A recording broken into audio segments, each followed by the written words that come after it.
this episode of Freedom Hub's Working Group. I'm your host, Jeff Cantor, along with my co-host, Charles Froman. We are most definitely sponsored by the Freedom Hub, which is absolutely the disruptor's intersection, and today will be no exception, as you'll see.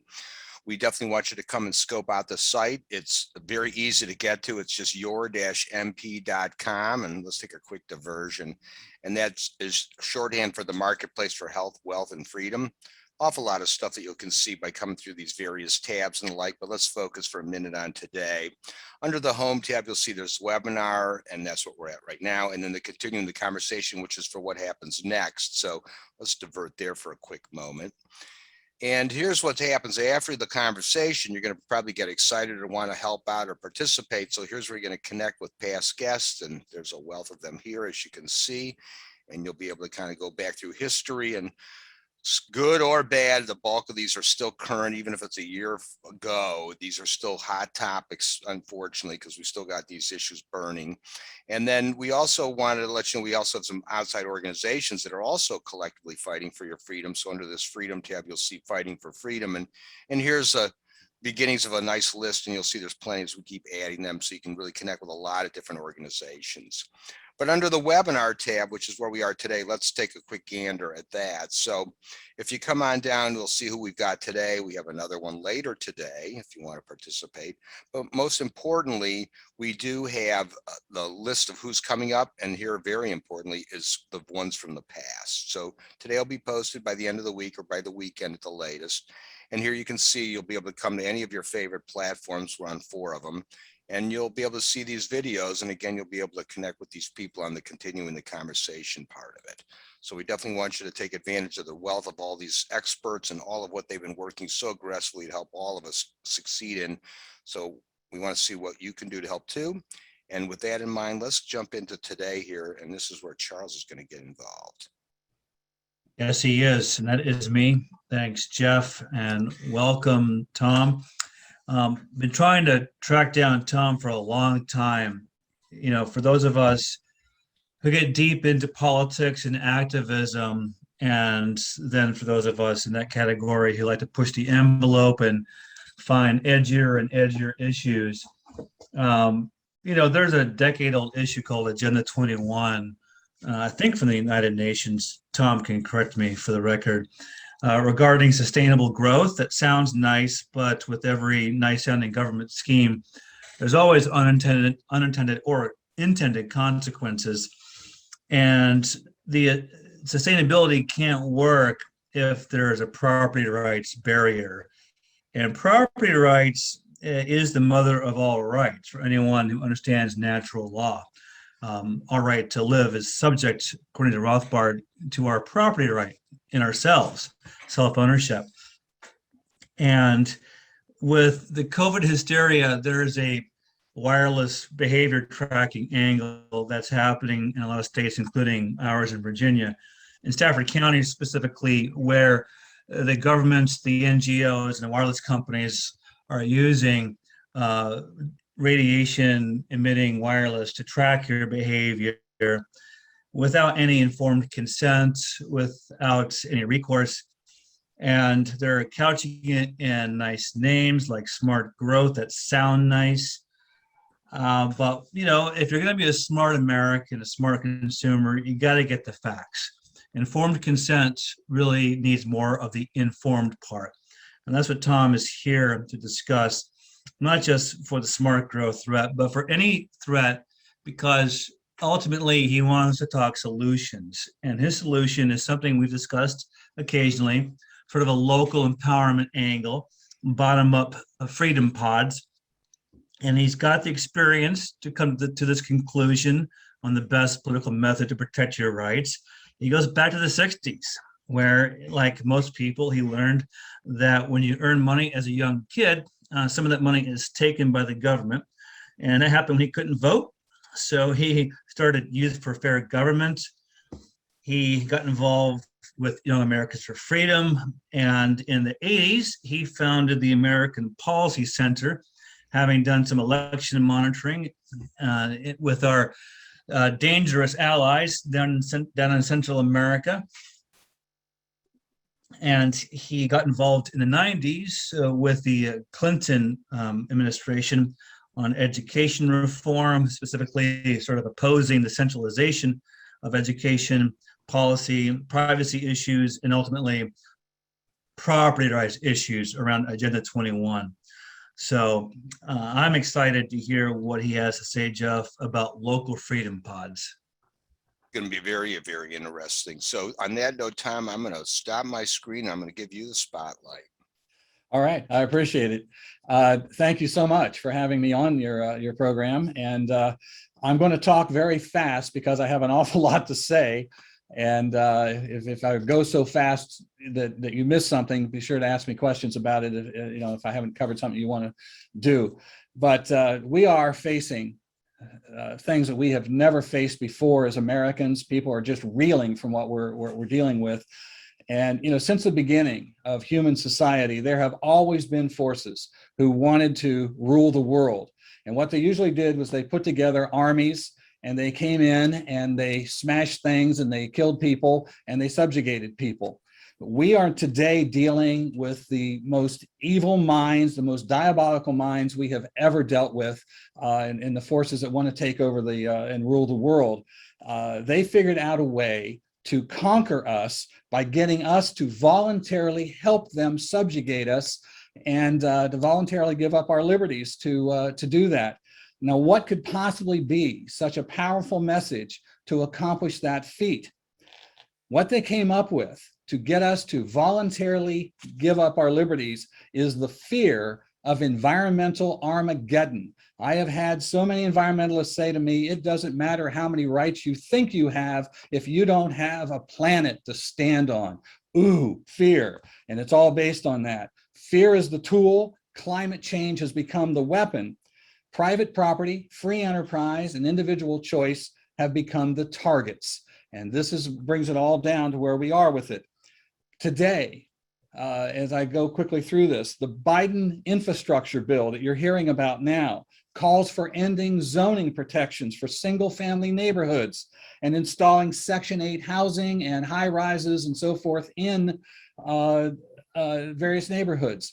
This kills the equity that people have built into their private property. Private property ownership has been throughout history the main way that people the average person has had to build up their own personal wealth. And now they're taking that away.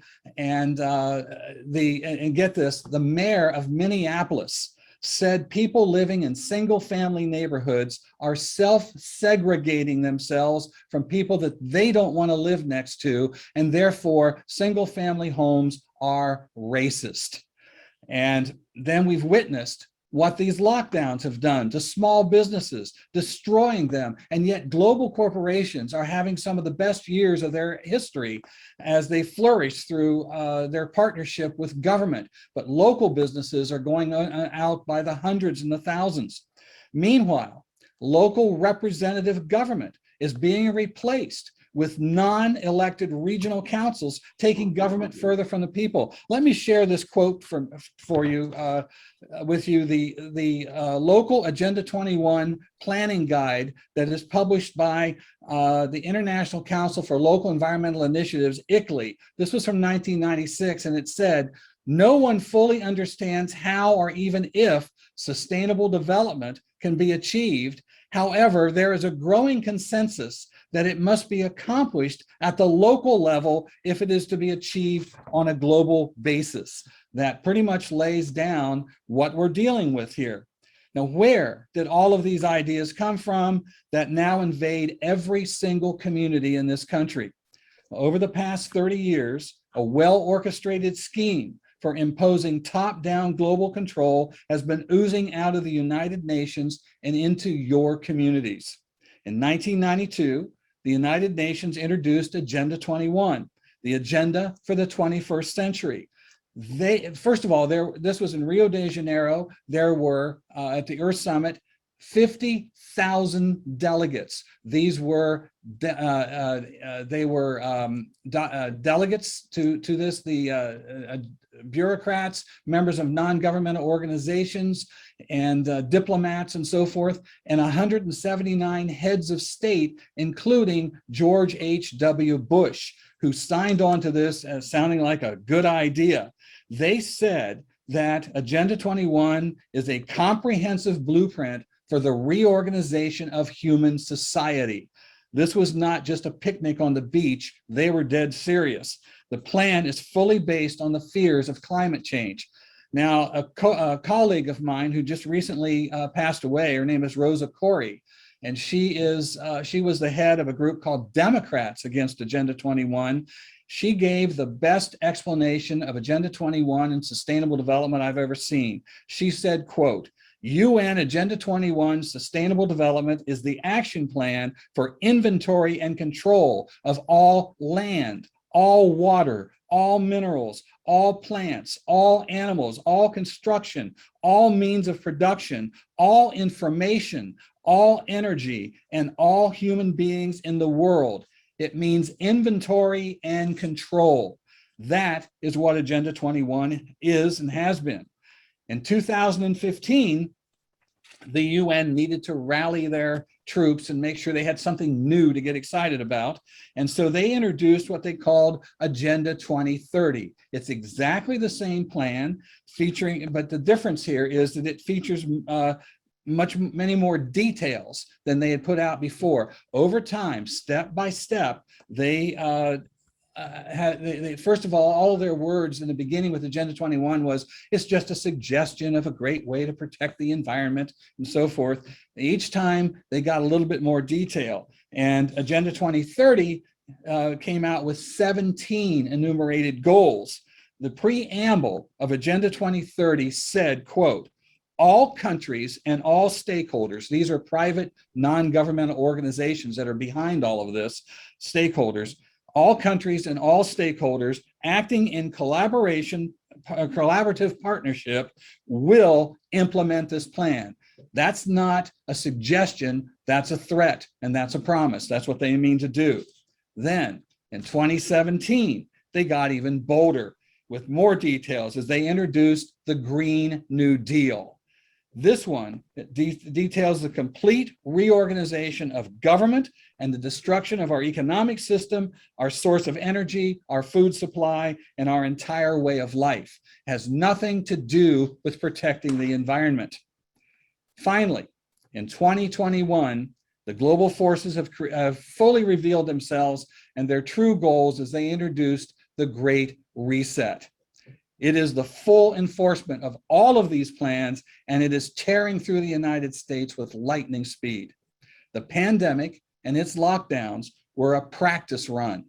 The proof of this is in their own words. It's all written down for us in a best-selling book that is out on the shelves today. It was written by Klaus Schwab, the head of the World Economic Forum, and it's titled COVID-19, The Great Reset.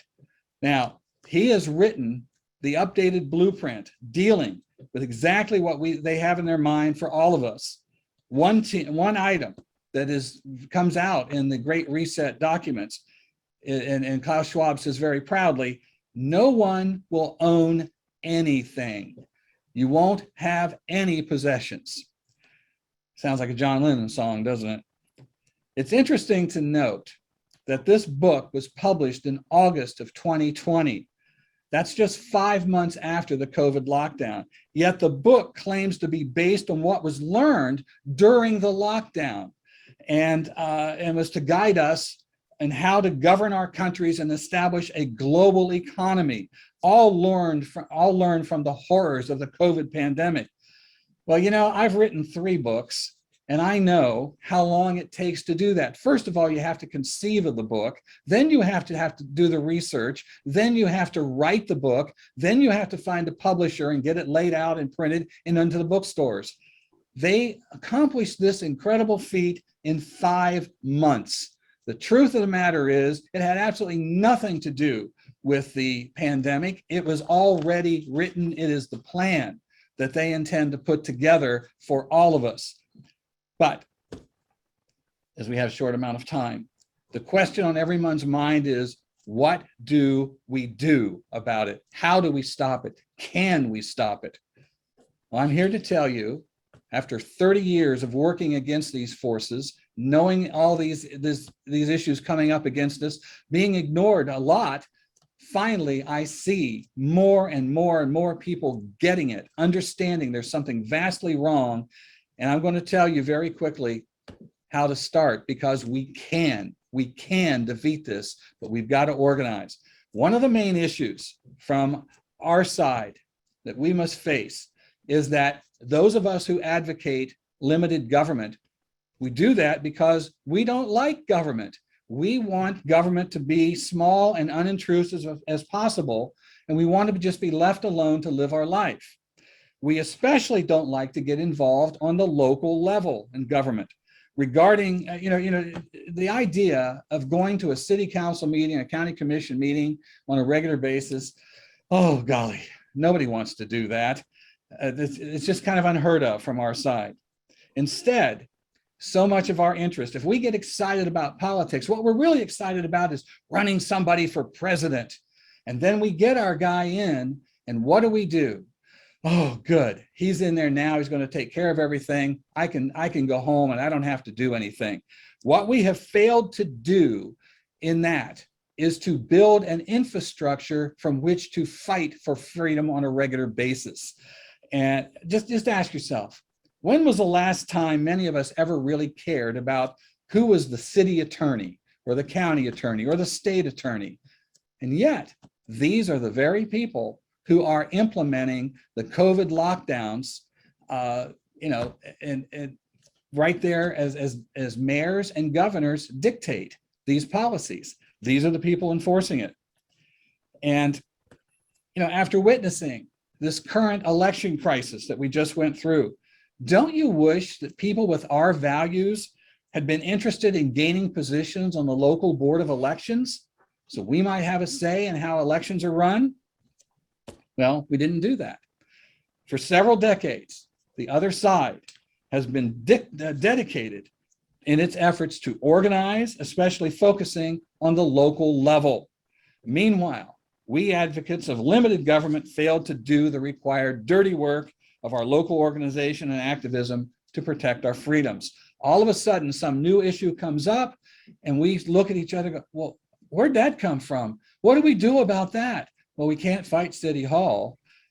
We gave the left a pretty clear playing field to organize and seize control, and now we're suffering from the results. For them, no position is too small. No appointed board has been ignored. In fact, most of the appointed boards they created. Local government is now infested with planners, non-governmental organizations, and federal agencies dictating policies called smart growth and sustainable development. That's how they are spreading this tyrannical poison, and we're not there. What you don't understand, you have 5 or 6 county commissioners or city councilmen, and you elected them to run the community the way you wanted it to be run. But what you don't see is that all day long, while you're not there, they are surrounded by these private organizations. There are thousands of them. Almost every single policy that you see coming out has one of these organizations that is an expert on that issue, and they know how to write it up and promote it. They know how to get the grant money to put it in place, and they just put it right in front of your elected officials, say, you don't even have to think, just sign right here, and it's, move forward with it.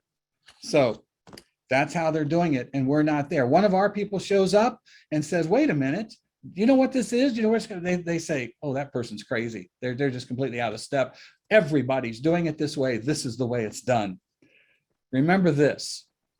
Every time you hear the word sustainable, someone is pushing for more government power. It has nothing to do with protecting the environment. It is a fear word designed to trigger you to accept more government control.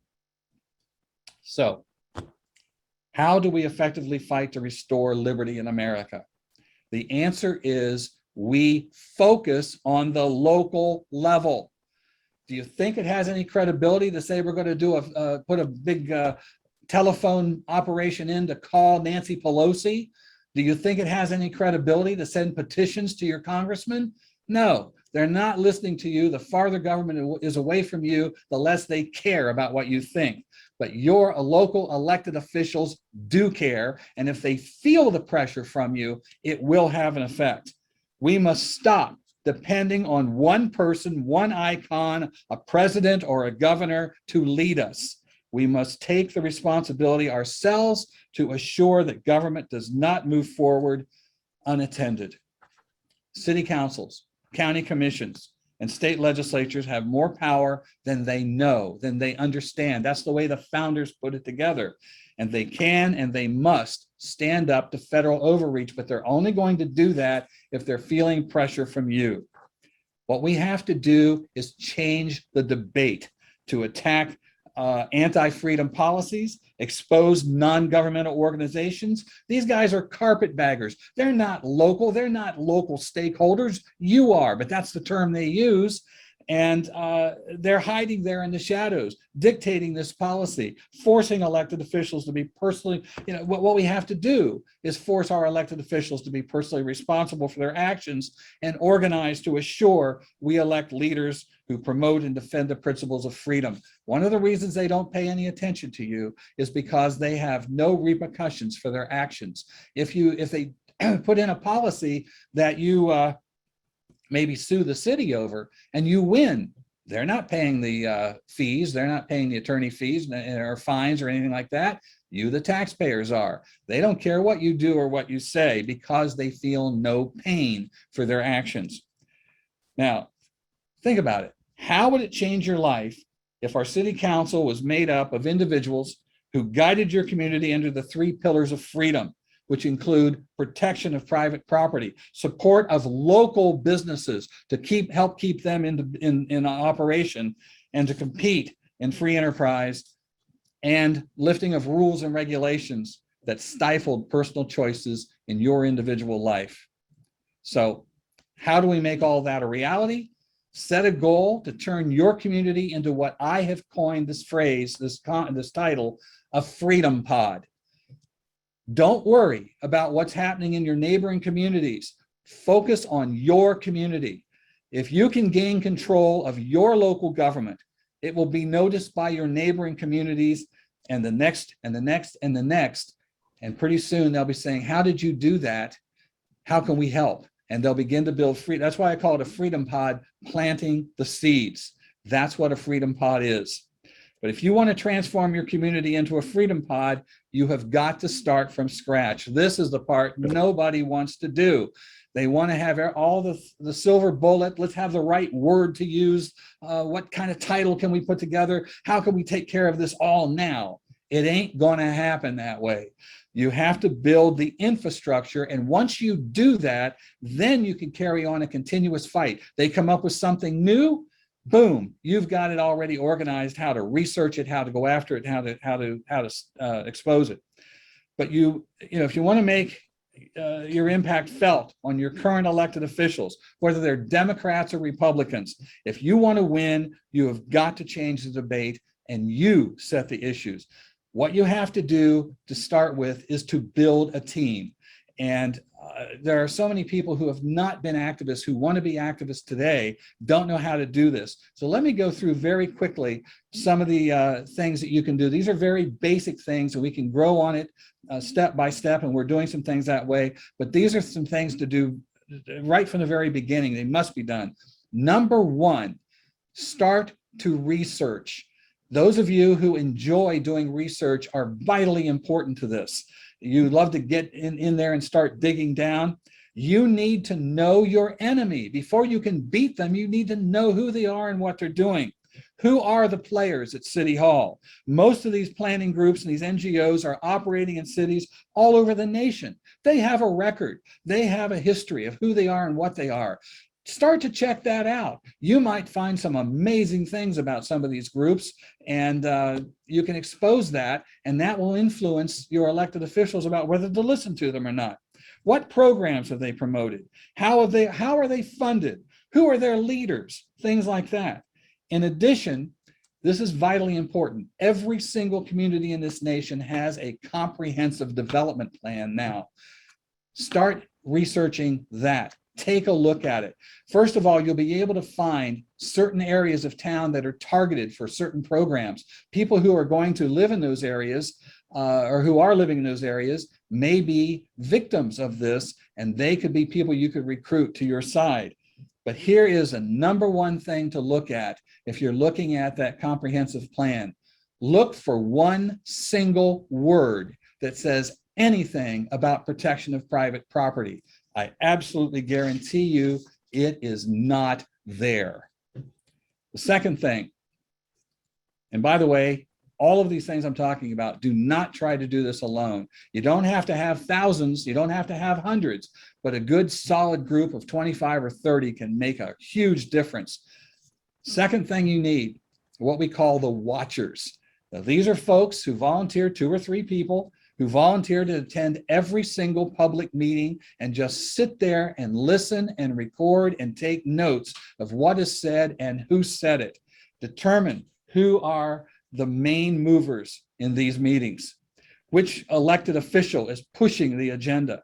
The watchers will soon see how the NGOs and the planners operate and note the influence that they yield. This is how you determine the players and who to target. And that information goes in with the research. Number 3, the agitators. These are the people who will be your spokesman at these public meetings. They're the ones who will address it. They're your spokesman. They can coordinate their message. And one of the things that I've been told is effective is they shouldn't all be there representing the same group. Give various names. Maybe that's the name of a certain neighborhood, the Evergreen Society or something like that. And this will begin to make it look that you have quite a bit of coverage and influence. And these are the people that coordinate their message, and they get that 3 minutes to speak to those elected officials who are on high. And this is the way that they can get your message out step by step by step, and keep coming. Don't back off and don't go home. I've had other people say, well, we had 100 people show up at a city council meeting and nothing happened. And I asked this question: what did you do the next day? Well, nothing, because they didn't do anything. Yep, they were expecting that. They were looking at their watch saying, okay, they're gone. Let's go, move forward with it. You gotta be there, and you've gotta have good people speaking for you. Number 4, I mentioned the victims. These are the people who the promoters of these policies fear the most. The worst fear they have is that these victims show up at a meeting and start to tell what their policies have done to them. Many times, these smart growth policies that are tearing down neighborhoods are, the bulldozers come in. Those are neighborhoods that have people who own their own homes, people who have small businesses there. And when those bulldozers come in there, those people lose, and they can't afford to live in that neighborhood once that is done. Possibly they are forced onto public programs at that point. They have lost their hopes, their dreams, their abilities to have goals to move forward. And when they rebuild these neighborhoods with their big shiny new buildings, do you think they have those little mom and pop shops in there? No, they've got these global corporations that are coming in there and doing that. So these victims are a powerful voice to help you recruit your organization. Number 5, a media team. Now, every time I go somewhere and I talk about the media, I talk to the media, news media and so forth, people roll their eyes and say, all right, news media isn't going to listen to us. We're just a bunch of, they're just a bunch of leftists that don't listen to us. Well, maybe one reason for that, and I totally agree that the news media is a mess, but maybe the reason they aren't listening to you is because you're not there and you're not talking to them. First of all, if you've got a reporter who is on the city council beat, then those city councilmen are his source. And if he starts writing negative things about them, they'll cut him off, and he won't have their source to write the stories, and he won't get invited to the Christmas party. So, he's very reluctant to say anything. But if you begin to strike up a relationship and bring him information, credible information that over time proves to be true, you might be able to turn it around. The second half of building a media team, one of the things we're working on now is showing people how to start their own newspaper and get their own message out that way. We have a gentleman in Southern Virginia who is doing that, has been extremely successful in it. He brings his papers out, he puts them out in stores all over. He's now into 3 counties, and people are standing there waiting for his paper when he brings it out each week.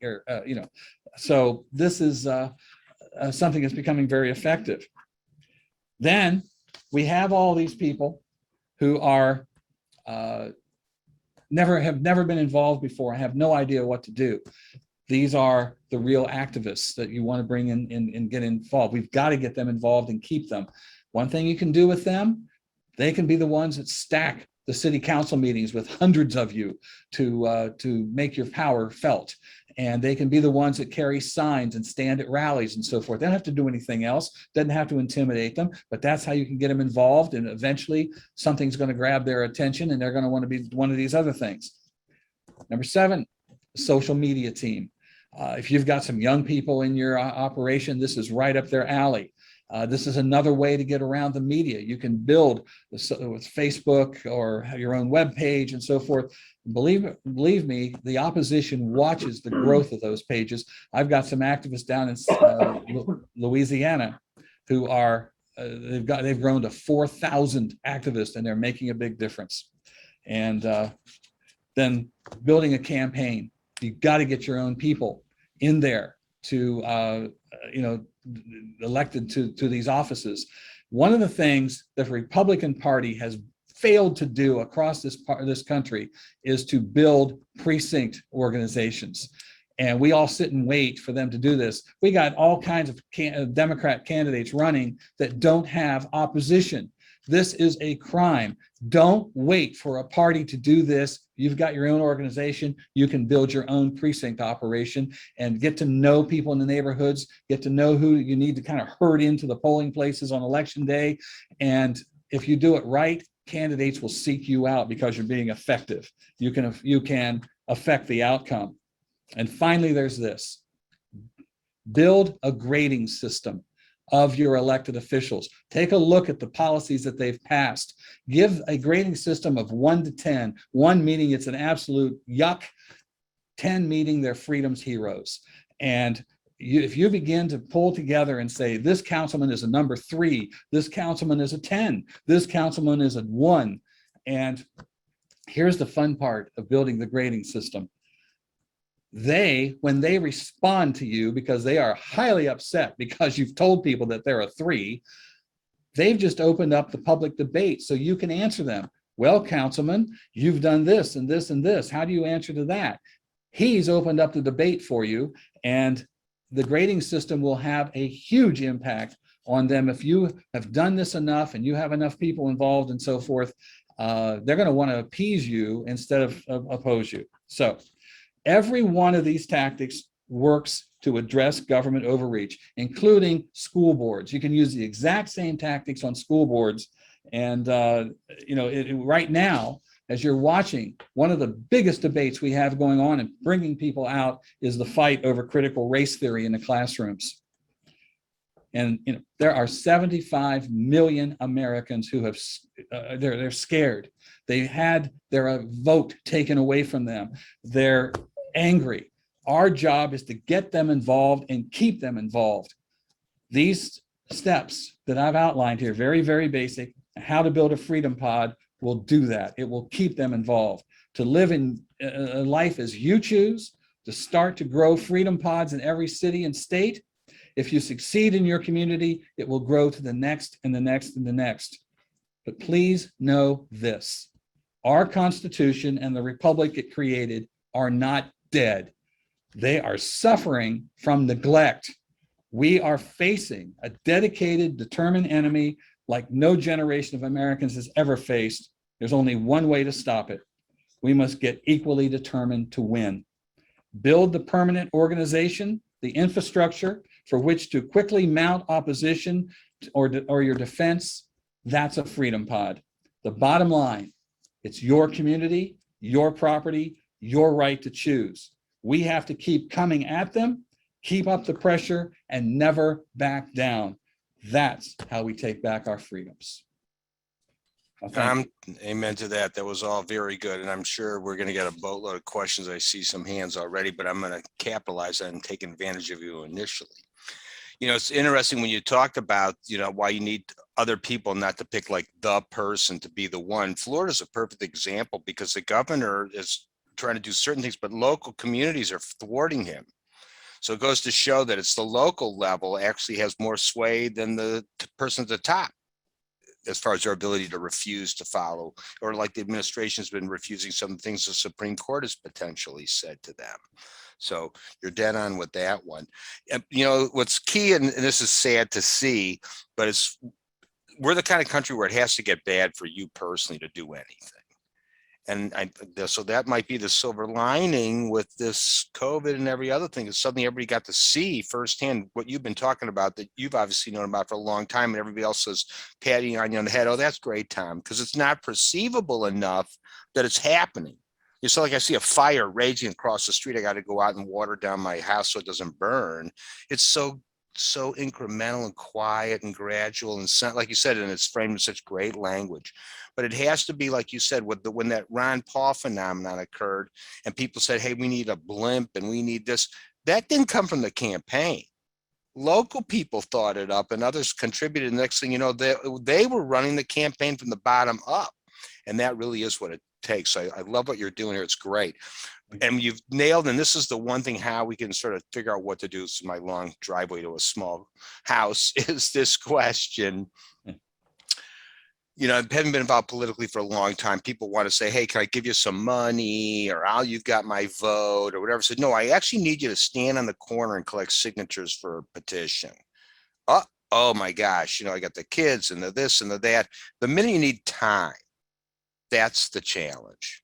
So how do you, even with all this energy and excitement, because I think we really do need to capitalize, because everybody really is at that fever pitch and don't know which way to go. How do you get them to get over the hurdle of ongoing time? Because everyone say, oh yeah, and then they're there for that first weekend and they go, oh, this is work. I don't know why I volunteered for this. Maybe I'll just give money from now on.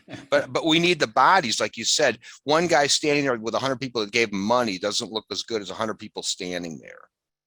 Yeah, well, absolutely. And you've got to have the people out there. But one of the things to keep in mind, we have so much coming at us, and people are so afraid, and what they want is to go to one meeting and raise a ruckus and fix it. And this will be over tonight. Well, it's not going to be, and you have to understand that. But the other thing is, keep it simple. Focus on a specific issue. Don't try to solve everything in one night. Focus on a specific issue. And when you have new people who don't know how to do these things, don't expect them to do it.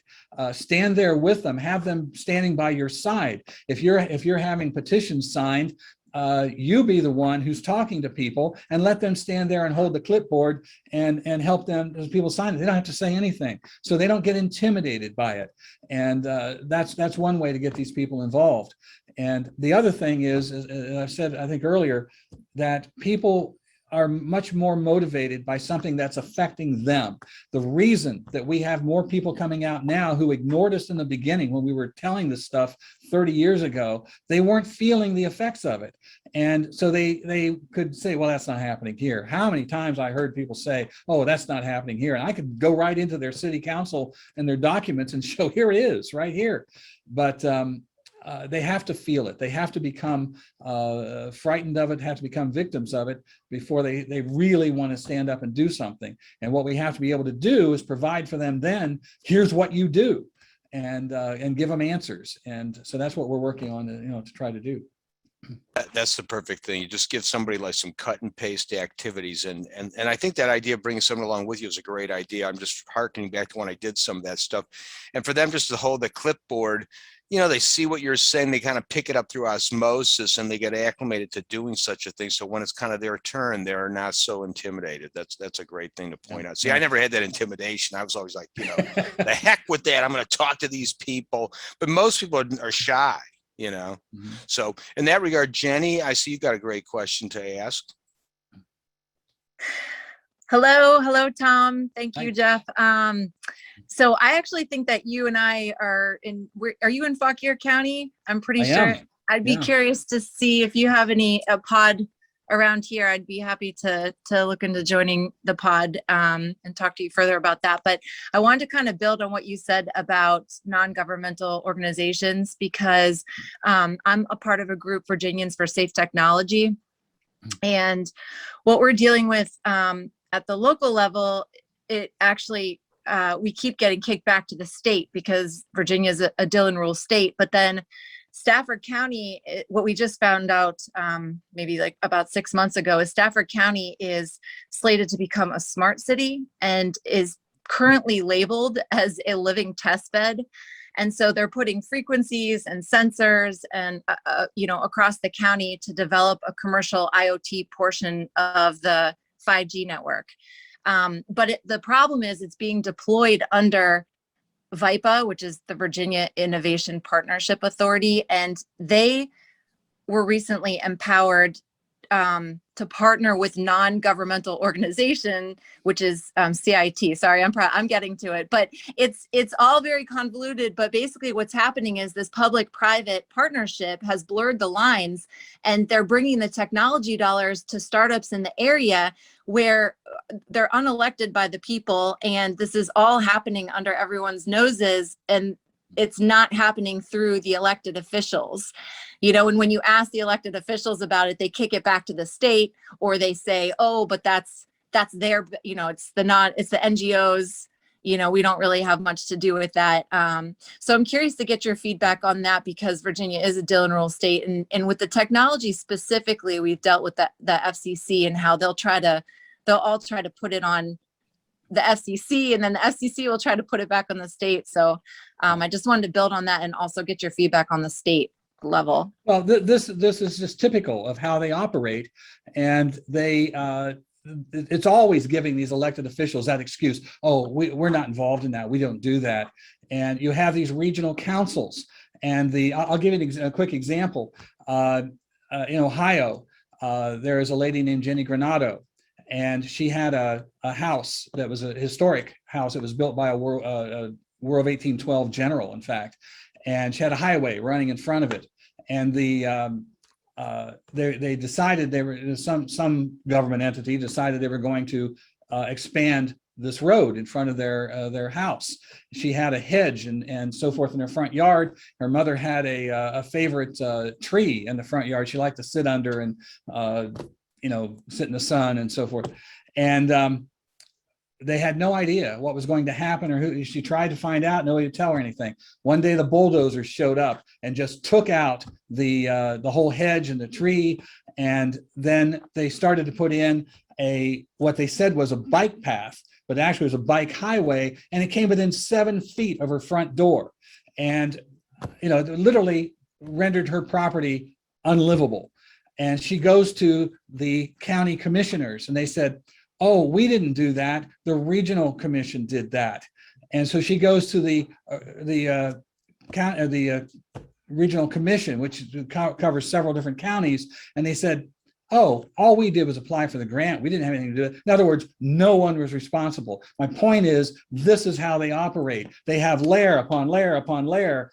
And well, that's not us. The fact of the matter is, yes, it is them.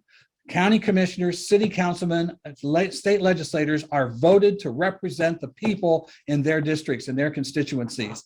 And they very well have the power to say no, and they have the power to stand up. And they are cowards if they stand there and say, well, that's not us. Because these appointed boards and so forth have no political power unless these guys give it to them. All those NGOs that are surrounding them, they have no power there. And get this, who some of these NGOs are: the National Governors Association, the National League of Cities, and there's several other ones that handle the Conference of State Legislators and so forth. All of those are private organizations. They are not government organizations, but they only have power because your elected officials give it to them. We have on our website a series of webinars, and I want you to, if you get a chance, to go in at americanpolicy.org and look at webinar number 8. And this is an interview I did with folks down in Louisiana, the Caddo Alliance for Freedom, who started out with 5 people and now they've got 4,000. And they are being listened to because they're stacking city council and so forth. And in there, we put a little clip of one guy who's speaking to the city councilman, and he does it perfectly. He is not attacking and being vicious and nasty, even if he wants to be. He is saying, he's rebutting all of their arguments that they've used in the past about that's not us, we don't have that. And he very clearly says, yes, you do. And he does it in a very reasonable way and very effective way. And they're winning now. So that's the problem. We've got to be there and make them feel our pressure and our pain, so they can't hide behind this. And you don't accept that excuse. It's a bogus excuse. Very good. Jenny, did you have a little follow-up at all there?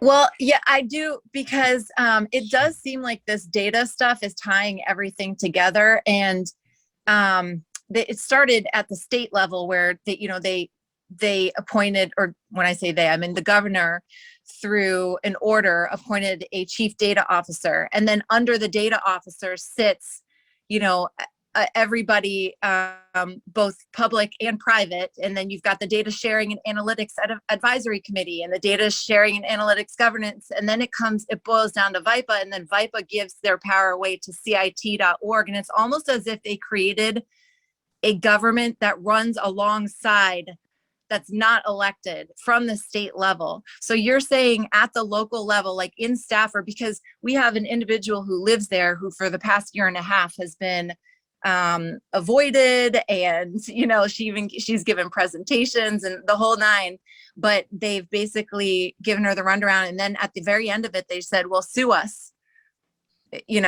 sue us, like if you got an issue. And so that's basically where we're at, because it almost seems like it's not, they feel empowered to not listen from above, so your answer would be creating from the ground up, like a freedom pod. Yeah. First of all, they are powerful like this. They're ignoring you because they are anonymous. Who knows their name? Who cares who they are? Nobody knows. Make them infamous. Make them personally responsible, and begin to put out articles, flyers, meetings, whatever you have to do to get their name out there and make them the enemy and let people know who they are. This is the kind of pressure. Take a look at what the Democrats do. Isn't that exactly what they do? The minute anybody comes out and just espouses traditional American ideas of free enterprise and private property and so forth, and all of a sudden they are, now we're even looking at people who are saying, I don't want to get this COVID shot, you're a terrorist. This is what they do. They turn you into some kind of enemy of the people. And we don't. We try to be reasonable, and let's talk to the gentleman and so forth. Go for his jugular and let the world know what kind of a conspiracy he is, and make them feel pain for what they do. It's not easy, but that's what we have to do. Frankly, you're hitting on a really interesting point, is the idea of language that you kept harping on before earlier. And that is a critical thing, because they suddenly get the upper hand. And the classic story to tell is from years ago at the very onset, when they started always use the phraseology gun control. We need reasonable or sensible gun control. And just like, Agenda 21 or whatever, sustainable development sounds pretty good, right? So then the Republicans, or anybody that was opposed to that, typically jokingly said, oh, well, gun control is holding it with both hands and stuff like that. But the bottom line was they accepted the language. And so whoever set that language controlled the conversation. So then when they ended up in debates in states where there were 3 parties running, which the third one was the Libertarian Party, they never would use the phraseology gun control. They always would instead say victim disarmament. And then watch that candidate try to defend the idea of gun control when you've used that phraseology. So part of what has to happen here, what we're all discussing today, is those other change of the words. Yeah. I think we say, oh, well, I don't like sustainable development because of why. And we don't say, no, that's not, like they've been saying about Biden, walk away, Joe. Well, that paints an image where suddenly you're getting the changing the tone of the conversation. Yeah. So I don't know You where ta- you're you going on that take a front. look at Terry McAuliffe, who's running for governor of Virginia, already been governor before, and he says in his ads, well, when I was governor before, I was able to work with reasonable Republicans, but these Republicans today aren't reasonable. A reasonable Republican is a yes man for the Democrats. That's what a reasonable Republican is. Effectively, yeah. Then that's, and you're right. But again, it does sound like it's very positive. I want to deal with reasonable people. Who doesn't like to deal with reasonable? But that's always been everybody else's oppositions were too timid in many ways. Yeah. That was very good. Let's see. We got some other questions hunting around in the room out there. Let's take a seat. One person had a great one here in the chat box. Is there like a map or list of cities that are like that need the most attention immediately because they're kind of down the road a little bit already? Or a way to kind of plot all of this? Is that part of what you guys are accomplishing for assistance? Well, I'll just, in a very general way, just say every community in America is in trouble. These programs are in every single community in this country. And, we have to stand up everywhere. And there are some people who are moving quicker. As I mentioned, the people outside of Shreveport, Louisiana, are having incredible success there. And they're my model. I keep talking about them. There are some others around, but primarily every single community, no matter how large, how small, and people in the rural communities are feeling pressure from different directions.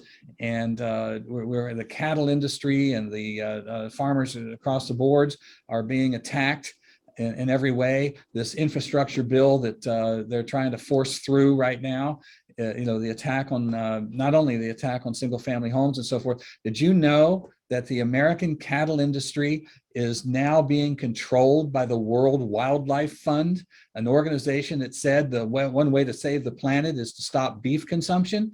But you have the National Cattlemen's Beef Association that has joined hands along with the packing companies, Tyson's and JBS and others, that are locking arms around a global sustainable beef roundtable. And this is making the rules for American beef growers, which are so difficult to deal with. They're putting them out of business.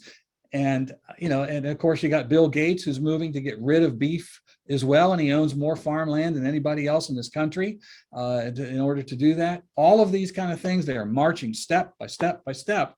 And everything that is traditional American free enterprise, private property, and individual choice is under attack. So, well, to get inside everyone else's head for a minute, which will put you on an odd spot, but you've been doing this long enough to maybe have an idea. I can understand your and my motivation to do what we're talking about here, because I want to protect my property and all of the rest of what we described. And I can sort of see why the Bill Gates of the world have their motivation, but why does the person on the local city council participate? What's in it for them? Or are they just so, disillusioned, or what's happened? There are several things. Let us say we've elected somebody who's a really good guy. He's been involved in the community before, and we thought we'd make a good councilman. And he gets in there and suddenly he changes. We can't figure out why. Well, first of all, take a look at what memberships your organization or your community has in some of these non-governmental organizations. The first thing we do is we elect a new city councilman and we send him off to the National Association of City Councils and or the National League of Cities. And first of all, he's there rubbing shoulders with a whole bunch of people, and the NGOs are everywhere. They are speaking from the podium, and they're saying, here's the latest. We have this new program called What Works Cities, or this new smart growth program over here. It's working to take care of this problem and that problem. And step by step, they're out there. That we have sample legislation for all of you to take home with you. Then the city councilman comes home and he's met by representatives of the same group. Hey, did you get that sample legislation? We've got everything right here in a box for you. We've got all the programs. You don't have to even think. We've got it all right here. And we've got the grant money from the federal government too. And when they take the grant money comes with lots of strings attached.